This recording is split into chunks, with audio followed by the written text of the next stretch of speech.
안녕하세요. 오늘의 사연입니다. 구독과 좋아요 한 번씩 부탁드릴게요. 바로 사연 시작하겠습니다. 그 시절에 저는 아무것도 모르고 남편을 의심하는데 많은 시간을 보내고 있었습니다. 30대인 저는 남편과 신혼생활을 하고 있었습니다. 결혼하기 전부터 일이 매우 바빴던 남편과 함께할 시간이 적을 거라고 생각은 했지만 함께할 수 있는 시간이 너무 적어 마치 혼자 사는 건가 싶을 정도였습니다. 처음에는 오랜만에 집에서 휴식을 취하는 남편을 위로하기도 했지만 그러다 점점 불만이 쌓인 저는 남편의 얼굴을 볼 때마다 투정을 부렸습니다. 남편은 처음에는 난처한 표정으로 저를 달래주곤 했지만 시간이 흘러 제가 미안해한다는 것을 알게 되자 저를 무시하기 시작했습니다. 아무리 일이 바빠도 부부니까 관심 좀 가져줬으면 하는 마음이 커지니 남편을 곱게 볼 수 없었습니다. 제가 남편에게 투정을 부리면 남편은 조금만 있으면 일이 안정되니까 그때 네가 좋아하는 섬으로 가자. 고 말해주었는데 그것은 실현되지 않았습니다. 저는 남편에게 심술을 부렸습니다. 나보다 일이 중요한 거지. 그럼 일이랑 살고 집에 오지 마. 오랜만에 당신 얼굴 보니 기분 좋지 않고 괜히 기분이 나쁘네. 등등 남편에게 듣기 싫은 소리를 계속했습니다. 하지만 아무리 심한 말을 해도 반응이 없는 남편의 태도를 보면서 저는 부부로서의 끝을 막연하게 느끼고 있었습니다. 점차 남편에 대해 분노조차 느껴지지 않고 냉랭한 감정만 가지고 생활하고 있다는 것이 남편에게도 전해졌는지 남편은 일이 바쁘다는 이유로 집에 들어오지 않는 날이 점점 늘어났습니다. 원래 출장이 많은 부서였기 때문에 처음에는 의심하지 않았지만 어느 날 출장 가는 남편의 양복 주머니에서 집에서 가장 가까운 역에 있는 비즈니스 호텔 영수증과 회원카드가 나왔습니다. 영수증에는 저에게 출장 간다며 외박했던 그날 숙박한 것으로 기재되어 있었는데 회원카드에는 하루 숙박한 것이라고는 생각되지 않을 정도로 많은 포인트가 쌓여 있었습니다. 원래 직장에서도 일 잘하고 주위 여자들에게 인기가 많았던 남편입니다. 저는 저 말고 만나는 여자가 있다고 생각했어요. 그 여자와 즐겁게 지냈을 남편을 생각하니 억울했습니다. 그래서 저도 남편에게 질세라 밤에 나가 놀고 휴일에도 쉬지 않고 약속을 잡았습니다.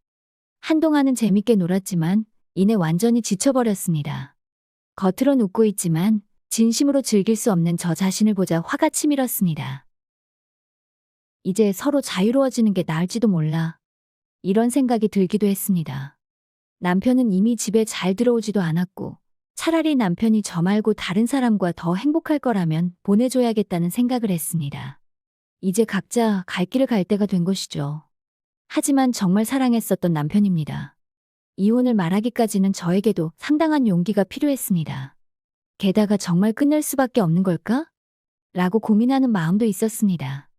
하지만 이제 남편에게는 새 여자친구도 있는 것 같고 며칠 동안 고민하다 저는 마음을 먹고 남편의 휴대전화로 문자를 보냈습니다. 오늘 일찍 끝날 것 같아? 할 말 있어. 그러자 바로 답장이 왔습니다. 나도 할 얘기가 있어. 되도록 빨리 퇴근할게. 저는 이혼을 결심했지만 남편은 이혼을 원하지 않을 거라고 제 마음대로 생각했어요. 하지만 남편도 이혼을 원하고 있었습니다. 그렇게 생각하니 심장이 두근거려 숨 쉴 수 없을 정도였고 서 있는 것도 힘들었습니다. 남편을 이제 보낸다고 생각하니 눈물이 자꾸 흘렀습니다. 마지막만큼은 웃으며 끝내려고 마음을 굳게 먹고 남편의 퇴근을 기다렸습니다. 밤이 꽤 늦었을 때 남편이 돌아왔습니다. 오랜만에 마주한 남편은 놀라울 정도로 말랐습니다. 상냥한 눈과 말투는 그대로였지만 둘 사이에는 좁혀지지 않을 것 같은 거리가 있었어요. 원래 말수가 적은 남편이었지만 제가 이야기하는 동안에 시선을 피하고 입을 다물고 있었습니다. 남편과 좋게 끝내려던 저는 무시당하는 것 같았습니다. 짧은 시간이었다고는 하지만 부부였던 우리가 이별을 선택하려고 하는데 왜 자신의 마음을 속 시원히 말해주지 않는 걸까요? 저는 점점 화가 나서 시비 걸듯 말했습니다. 그래도 남편은 잠자코 제 말을 듣고 있었습니다. 어떻게든 입을 열게 하고 싶은 저는 새로 생긴 그녀의 존재를 언급했습니다. 분명 남편은 제가 눈치채지 못했다고 생각할 거예요. 내가 내 입으로 다 말하기 전에 변명이라도 한번 해보지 그래? 제 말을 들은 남편은 놀란 표정으로 제 얼굴을 보고 순간 미소를 지었습니다. 그러고선 뭐야, 들켰어? 라고 말하는 것이었습니다. 너무 신기하게도 그 농담 같은 말투에 저도 모르게 웃었습니다. 거기에 덩달아 남편도 웃기 시작했고 우리 부부는 정말 오랜만에 함께 웃었습니다. 내용을 떠나 남편과 예전처럼 함께 웃을 수 있어서 그냥 기뻤습니다. 그리고 그 후에는 신기하게도 예전처럼 대화를 나눌 수 있었습니다. 마지막으로 저에게 바람핀 것을 들켰기 때문일까요? 남편의 표정은 매우 개운해 보였습니다. 마지막이니까 좋게 좋게 웃으며 헤어지고 싶어. 제 제안에 남편은 알겠다고 하였고 언제라도 집에서 나갈 수 있게 함께 쓰던 물건들을 정리하기로 했습니다. 모두 소중한 추억들이라 당분간만 눈에 띄지 않도록 어딘가에 보관하고 싶었습니다. 남편은 애착이 가는 것을 오랫동안 사용하는 사람이지만 오늘은 쓰레기 봉투에 주저없이 넣었습니다. 주저함이 없는 모습에 제가 압도당했습니다. 자정 무렵쯤 거의 정리가 되고 서로의 짐만 남았습니다. 그때 남편이 저에게 말했습니다. 원하는 거 아무거나 가져가도 돼. 이번 일은 다 내 잘못이니까 보상이라고 생각해줘. 그런 남편의 눈에는 어렴풋이 눈물이 고여 있는 것처럼 보였습니다. 정리하는 동안 쓸쓸한 기분을 느낀 걸까요? 저도 같은 기분을 느꼈기 때문에 마음이 이해됐습니다. 남편에게 말했습니다. 아직 조금 생각할 시간이 있잖아. 천천히 치우자. 함께 쓰던 물건들은 다 정리했기에 오늘 이만 쉬기로 했습니다. 지친 몸을 욕조에 담그면서 머릿속을 정리했습니다. 바람난 남편에게 위자료를 받을 순 있겠지만 남편과의 추억을 더럽히는 일은 하고 싶지 않았습니다. 샤워를 마치고 잘 준비를 하고 누워있는데 씻고 온 남편이 침실로 들어왔습니다. 그리고 침대 속으로 들어오더니 슬그머니 저를 끌어안았습니다. 잠깐만, 지금 이래도 되는 거야? 그 여자한테 미안하잖아. 몸을 조금 떨어뜨리며 말하자 남편이 목소리를 쥐어짜듯 말했습니다. 마지막으로 한 번만 그냥 옆에 있어주면 좋겠어. 남편은 몸을 떨고 있었습니다. 울어? 물어도 남편은 아무 말도 안 했습니다. 등을 쓰다듬어 주니 남편의 몸이 이전보다 가볍고 뼈가 굳어있는 것처럼 느껴졌습니다. 살이 많이 빠진 것 같은데 어디 아픈 거 아니야? 제가 말하자 남편의 몸떨림이 딱 멈췄습니다. 그리고 제게서 몸을 떨어뜨리며 요즘 몸을 혹사시켜서 그래. 라고 했습니다. 그래도 심한 것 같은데 정말 괜찮은 거 맞아? 남편의 몸을 만진 것 자체가 오랜만이었는데 예전과 전혀 다른 몸의 모습에 너무 놀랐습니다. 운동도 자주 하고 나름 근육도 있던 남편이거든요. 마지막 날이라고 울지 않아도 되잖아. 혹시 기쁨의 눈물이야? 저는 괜히 쓸데없는 말을 한 것 같았습니다. 남편은 가볍게 웃으며 여전하네. 그런 점이 좋았어. 내일부터는 행복한 삶을 살아. 어디에 있든 항상 기도해줄게. 남편은 그렇게 말하고 숨을 몰아쉬기 시작했고 이내 잠들었습니다. 나도 바라는 바야. 라고 중얼거리고 저도 잠이 들었습니다. 전날 늦게까지 방 정리를 해서 그런지 다음날은 늦잠을 자고 말았습니다. 일어나자 남편은 더 이상 침대에 없었습니다. 거실에 가니 테이블 위에 A4 크기의 봉투가 올려져 있었고 안을 들여다보니 통장 한 개와 뭔가 서류가 많이 들어있었어요. 모든 것을 꺼내보니 저희 부부의 재산에 관한 것이었어요. 그 외에도 제 명의로 되어 있는 통장에는 놀랄 정도의 고액이 찍혀 있었습니다. 그리고 작은 봉투에서는 이혼 신고서가 나왔습니다. 남편의 부부는 이미 기입해 두었고 나머지 제 부분만 기입해서 제출하면 되는 것 같았습니다. 황급히 남편 핸드폰으로 전화를 했는데 이미 해지된 건지 연결이 안 됐습니다. 며칠에 걸쳐 시댁이나 지인에게 남편의 행방을 수소문했지만 아무도 가르쳐주는 사람이 없었습니다. 어쩔 수 없이 회사에 연락을 했는데 남편이 몇 달 전에 퇴사했다는 사실을 알게 됐습니다. 남편에게 여자친구가 생겨서 퇴사한 거라면 이해가 가긴 하지만 이렇게까지 할 필요가 있을까요? 그리고 왜 아무도 알려주지 않는 걸까요? 사람들에게 배신감이 들었지만 더 이상 남편을 찾을 길은 없었습니다. 모처럼 남편이 위자료까지 마련해줘서 저는 자유로워졌으니 좋아하는 곳에서 잠시 휴식을 보내기로 결정했습니다. 1시간 정도 걸려서 섬에 도착했습니다. 몇천 명 밖에 살지 않는 이 섬은 남편과 관광으로 한 번 온 적이 있는데 저는 섬의 대자연에 빠져 있었습니다. 남편의 일이 안정되면 다시 방문하기로 약속했던 장소이기도 했습니다. 남편과의 추억도 있습니다만 지금의 저에게 필요한 것은 그 장소의 고요함일지도 모르겠네요. 그리고 몇 달 후 신혼집은 전세를 주고 저는 이 섬으로 이사 왔습니다. 신혼집에서 계속 살기에는 추억이 너무 많아 고민 끝에 결정한 겁니다. 남편이 어떻게 대출을 다 갚았는지는 모르겠는데 상당히 고생했을 거라는 생각은 듭니다. 그래서 남편의 고생을 물거품으로 만들고 싶지 않아 팔지 않고 그냥 세를 놨습니다. 남편에게 물어보고 싶은 것이 많은데 물어볼 수가 없네요. 이 조용한 섬에서 천천히 시간에 몸을 맡기며 지내려고 생각했습니다. 섬 생활에도 익숙해지기 시작했고 이웃과도 친해졌습니다. 검소하게 생활한다면 일하지 않고도 살 수 있는 자산은 있었지만 아무것도 하지 않는 생활은 괜히 마음이 우울해진다는 것을 깨닫고 저는 이웃 어르신들을 보살피고 돕는 도우미 같은 일을 시작했습니다. 처음에는 외지인 취급을 받던 저도 일이 점점 익숙해지자 같은 마을 사람으로 생각해 주는 것 같아 기뻤습니다. 같이 일하는 동료가 육지에서 이곳으로 요양 온 사람이 있는데 저에게 맡아달라고 했습니다. 그분은 더 이상 치료할 방법이 없어 마지막 거처로 이 섬을 선택했다고 합니다. 의료 설비가 전혀 없는 이 섬에 그런 몸으로 이사 온다는 건 상당한 각오를 해야 합니다. 병세를 들었던 터라 약간의 긴장감을 가지고 계신 곳으로 가봤습니다. 도착한 곳은 바다가 내려다 보이는 높은 지대에 지어진 작은 집이었습니다. 오래전부터 빈집이던 곳인데 사람이 살 수 있을 정도로 수리를 하고 이사 왔다고 들었지만 정말 비바람만 피할 수 있을 정도의 집이었습니다. 마지막을 보낼 곳으로 여기가 마음에 들었던 걸까? 저는 걱정 반 의문 반으로 초인종을 눌렀습니다. 겨우 들릴 것 같은 작은 목소리로 들어오세요. 라며 목소리가 들렸습니다. 안으로 들어가니 햇빛과 바람이 들어오는 창문을 향해 한 분이 앉아 있었습니다. 역광의 얼굴은 보이지 않았고 눈을 가늘게 뜨고 다가갔습니다. 오늘부터 잘 부탁드립니다. 라며 돌아선 얼굴을 보고 저는 할 말을 잃었습니다. 거기에는 남편. 아니, 전 남편이 앉아 있었습니다. 서로 놀라 그냥 말없이 바라봤습니다. 처음에 말문을 연 것은 남편이었어요. 뭐야, 다 들켰네. 장난스럽게 웃는 남편은 전과 다름없었습니다. 여기서 뭐해? 여기 있을 리 없는 남편과 오기 전에 동료에게 들은 병세들이 머릿속에서 뒤엉켜 혼란스러웠습니다. 남편은 제 손을 잡아당겨 자기 옆에 앉혔습니다. 그리고 제가 진정될 때까지 손을 잡아줬습니다. 저는 점점 진정되었지만 남편의 병세에 대해 따질 수 없었고 남편은 저를 다정하게 껴안으며 계속 사과했습니다.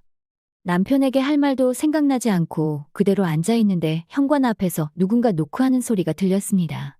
저는 눈물을 닦고 현관으로 가니 한 남자가 서 있었습니다. 울음을 터뜨린 제 얼굴을 보고 조금 놀란 얼굴을 하고 있었지만 남자는 가볍게 인사를 하고 안으로 들어가 남편 옆에 걸터 앉았습니다. 오늘의 몸이 어떻습니까? 라고 상냥한 어조로 말을 했습니다. 남편은 별반 다르지 않다는 식의 대답을 하고 바로 잡담을 시작했습니다. 이분은 아마 이 섬의 유일한 의사일 겁니다. 이 섬에는 입원 시설도 없고 간호사 한 분과 의사 한 분이 이 섬의 생명줄이라던 동료들의 이야기가 생각났습니다. 그렇다는 것은 남편은 이 섬에서 최후를 맞이할 것을 각오해 온 것 같았습니다. 남편이 각오를 했다지만 뭔가 할 수 있는 게 없을까 싶어 두 사람의 대화에 귀를 기울였습니다. 하지만 남편과 의사 선생님은 잡담만 10분 정도 한 뒤 돌아갔습니다. 저는 안절부절 못하고 의사 선생님을 따라갔습니다. 저의 불안해하는 모습을 보고 또 놀라신 것 같았는데 원래 부부였다고 말하니까 이해하시는 것 같았습니다. 남편의 병세나 향후 치료에 대해 질문하는 저에게 선생님은 본인 동의가 없이는 말해줄 수 없다고 했습니다. 너무 실망하는 제가 불쌍했는지 환자분이 스스로 걸을 수 있는 시간이 얼마 안 남았으니 꼭 옆에 있어 주세요. 라고 말해 저는 깜짝 놀랐습니다. 선생님과 헤어지고 나서 무거운 발걸음으로 남편이 기다리는 집으로 돌아왔습니다. 남편은 제가 선생님을 따라갈 걸 예상한 듯 드디어 왔네. 라며 웃어주었습니다. 저는 의사 선생님의 말씀이 계속 마음에 걸려 남편을 두고 돌아갈 수 없어 남편에게 부탁해서 그 집에서 자기로 했습니다. 이 집에는 최소한의 짐밖에 없고 이불도 한 세트뿐입니다. 남편에게 기대어 함께 이불을 덮으며 여기에 오기까지의 이야기를 서로 나누었습니다. 저는 몸 상태에 대해서 듣고 싶었지만 즐겁게 이야기하는 남편에게 힘든 이야기를 하게 하는 것은 나중에라도 좋다고 생각해서 추억을 이야기하며 밤을 지샜습니다. 그리고 자고 가겠다고 말하기 전에 이 섬에 여자친구를 데려오지 않았냐고 물어봤는데 남편은 그저 웃으며 얼버무렸습니다.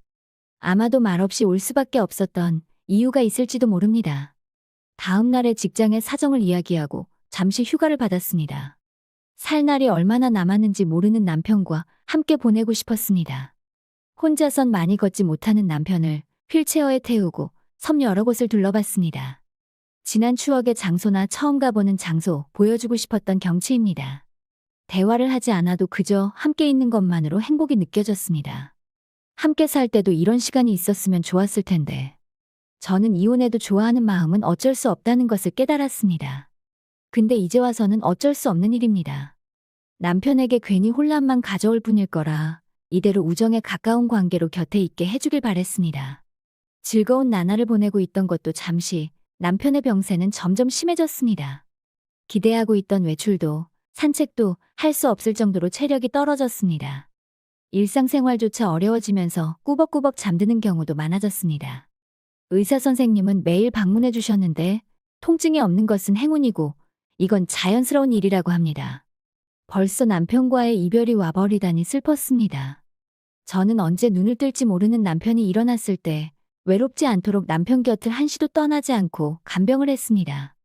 가끔 눈을 뜬 남편은 마치 꿈에서 막 깨어난 것처럼 꿈 이야기할 때 먼 옛날의 추억을 방금의 일처럼 이야기하기도 했습니다. 모든 시간이 사랑스럽고 그 사랑스러움 때문에 슬픔도 깊어진 것이었습니다. 그 후 남편은 점점 일어나는 일이 없어졌어요. 대화가 사라졌을 때도 저는 남편 옆에서 좋아하는 책을 읽거나 그리운 경치의 모습을 남편에게 전해줄 수 있도록 이야기해 주었습니다. 어느 날 너무 예쁜 노을을 남편에게 알리고 싶었어요.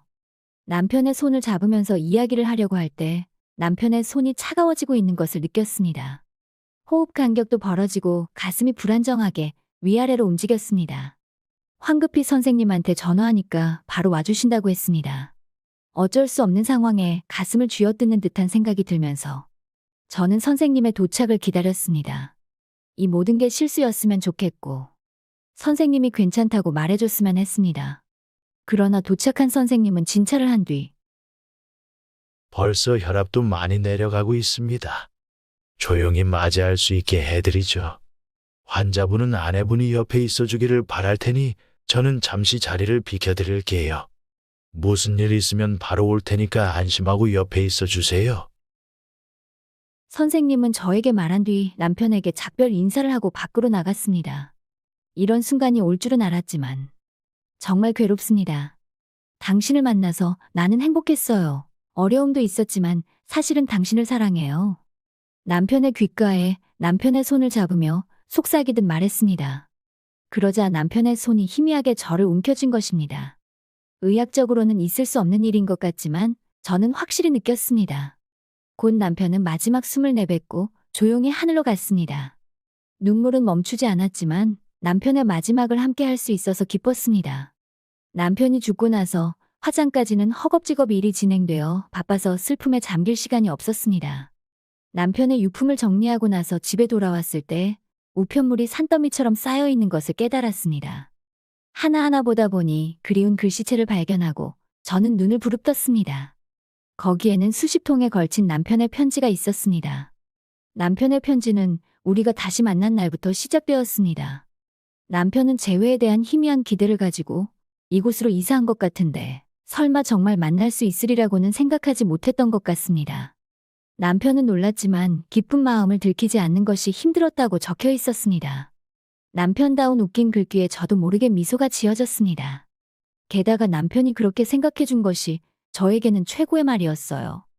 날짜를 보면 매일 보낸 것 같은데 글씨체는 날이 갈수록 흐트러지고 편지 내용도 짧아져 병세의 진행을 생생하게 보여줬습니다. 슬픔을 참으며 읽고 있는데 어느 곳에서 눈이 멈추었습니다. 우리 이혼에 대한 진실이 적혀 있었습니다. 남편의 투병이 시작된 것은 결혼한 뒤였던 겁니다. 발견했을 때는 이미 손쓸 수 없었고 마지막 희망으로 받은 치료도 효과가 없었다고 합니다. 절 자신을 간병하는데 희생시키기 싫었던 남편은 이혼할 때까지의 계획을 세웠고 그 작전에 제가 감쪽같이 넘어간 겁니다. 제가 다른 여성의 존재를 의심할 거라고는 생각하지 못한 것 같은데 위자료 명목으로 큰돈을 물려줄 수 있으니 딱히 부인하지 않았던 거죠. 치료도 이제 필요 없으니 모든 재산은 청산하고 네가 불편함 없이 살 수 있도록 하고 싶었어. 라고 적혀 있었습니다. 그렇게까지 생각해주고 있던 남편에게 저는 아무것도 모르고 굳은 말만 했었는데 정말 미안했습니다. 눈물이 하염없이 흘러내렸습니다. 그러자 현관을 두드리는 소리가 들려왔습니다. 황급히 눈물을 닦고 문을 열었더니 선생님이 서 계셨습니다. 그리고 저에게 한 통의 편지 봉투를 건네줬습니다. 그 봉투는 아까까지 읽던 남편의 편지와 같은 것이었습니다. 환자분의 부탁을 받아 매일 편지를 보내고 있었어요. 며칠분은 의식을 잃기 전에 쓰셨던 거고 차마 부탁을 거절할 수 없었어요. 그리고 이게 마지막 편지입니다. 자기 집에 아내분이 돌아오면 전해달라고 했어요. 그랬습니다. 이 편지가 남편의 진정한 마지막 편지입니다. 선생님께 감사의 인사를 하고 다시 남편의 편지를 마주했습니다. 마음을 가라앉히고 마지막 편지를 조용히 열었습니다.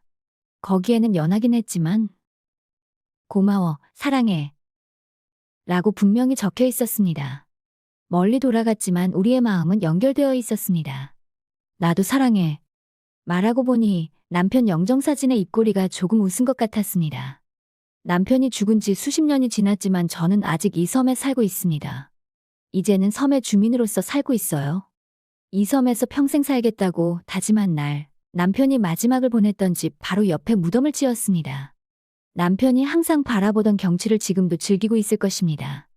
머지않아 남편 옆에 자리하려고 생각하고 있는 저는 남편과의 추억을 회상하며 매우 행복하게 지내고 있습니다. 끝까지 시청해 주셔서 감사합니다. 그럼 다음 영상에서 다시 뵙겠습니다.